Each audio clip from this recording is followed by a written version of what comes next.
Hello bachcho, let's read the question first. The question says that the central fringe of interference pattern produced by light of wavelength 6000 angstrom is found to shift position of fourth bright fringe after glass plate of refractive index 1.5 is introduced in front of one of the slit in Young's experiment.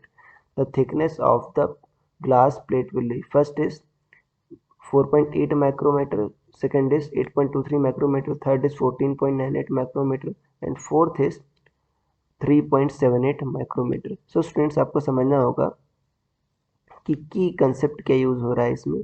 की concept is wave optics. की concept is wave optics.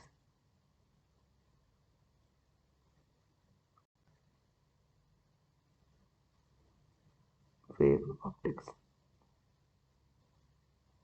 और आपको पता है अगर मान लीजिए Young's double slit experiment हो रहा है, यंग्स डबल स्लिट एक्सपेरिमेंट में जब हम म्यू रिफ्रैक्टिव इंडेक्स की और टी थिकनेस की स्लैब रखते हैं तो जो पाथ डिफरेंस आता है डेल्टा एक्स, ये कितना आता है आपका mu minus one into T आता है। अब इसी कारण आपका जो फ्रिंज का शिफ्ट होता है इसी कारण होता है। अब कह रहा है इस पाथ डिफरेंस के कारण आपका फोर्थ बाइट फ्रिंज आपका शिफ्ट हो जाती है, मतलब इंटर जो सेंट्रल फ्रिंज है वो फोर्थ ब्राइट फ्रिंज की तरफ चली जाती है।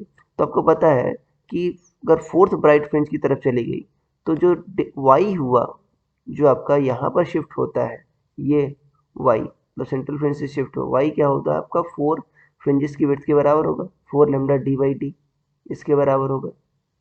और इससे करस्पॉन्डिंग पाथ डिफरेंस क्या होता है, डेल्टा एक्स क्या होता है आपका डी वाई बाई डी, मतलब small D by capital D into क्या होगा four lambda D by T इसके बराबर होगा। जब कैपिटल डी ये कट गया कितना बचा डेल्टा एक्स फोर लेमडा। तो ये जो आपका mu minus one into T है ये किसके बराबर है आपका फोर लेमडा के बराबर है। तो आप यहाँ पर बराबर कर दो जिससे आपका थिकनेस आ जाएगा mu minus one into T किसके बराबर हुआ आपका फोर लेमडा के बराबर हो, क्योंकि आप इसको ऐसे समझ सकते हो कि फोर फ्रिंजेस शिफ्ट हो रही हैं तो ये पाथ डिफरेंस हुआ वो फोर लेमडा के बराबर हुआ। तो टी कितना हुआ four lambda by mu minus one, ये हुआ फोर लेमडा की वैल्यू कितना दे रखा है 6000 एंगस्ट्रॉम, मतलब 6 इंटू 10⁻⁷ मीटर ये है upon mu minus one. Mu क्या है 1.5 माइनस वन, 1.5 माइनस वन क्या होगा 0.5। तो टी कितना होगा आपका देखो 8 6 ये होगा 48, 48 इंटू 10⁻⁷ मीटर या क्या होगा इसका 4.8 इंटू 10⁻⁶ मीटर। 10⁻⁶ मीटर को माइक्रोमीटर कहते हैं तो 4.8 माइक्रोमीटर ये होगी थिकनेस। अगर हम ऑप्शन चेक करें तो आपका ऑप्शन नंबर 1 मैच कर रहा है। So I hope you understood it well. Best of luck.